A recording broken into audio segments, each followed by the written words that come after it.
Emman Bacosa may munting hiling sa kabila ng kani-kanilang priorities.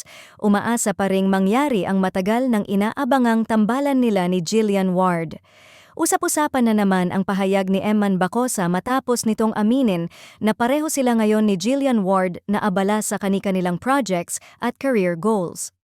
Ayon sa aktor, magkaiba man ang priorities nila sa kasalukuyan, hindi raw nawawala ang isang munting kahilingan sa puso niya, ang sana'y magkatambal sila sa isang proyekto balang araw.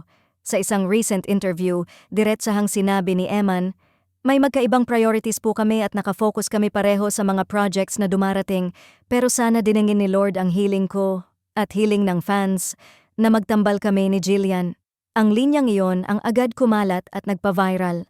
Para sa fans, ang pagiging honest ni Emman ay patunay ng tunay niyang paghanga kay Jillian, hindi lang bilang aktres, kundi bilang personalidad na matagal na niyang nirerespeto. Ayon sa netizens, bihira ang artistang nagsasalita ng ganito ka-sincere, lalo na't wala pa silang official team-up. Hindi rin maikakaila na kahit wala pang official pairing, mabilis lumaki ang fanbase ng dalawa. Ang mga edits, fan-made trailers, at mga comment threads na puno ng kilig ay tila patunay na may malaking demand para sa tambalan nila. Pero sa gitna ng hype, nananatiling grounded si Emman.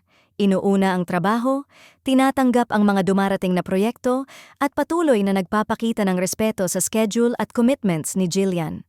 Para sa kanya, kung hindi man ngayon, may tamang panahon para sa lahat. Para naman sa industry observers, ang pahayag ni Emman ay nagbukas ng bagong spark. Kung ganito kalakas ang energy ng dalawa kahit hindi pa nagsasama sa isang frame, paano pa kaya kung finally magkatrabaho sila? Ang munting kahilingan na yon mula kay Emman at mula sa fans ay hindi simpleng wish lang.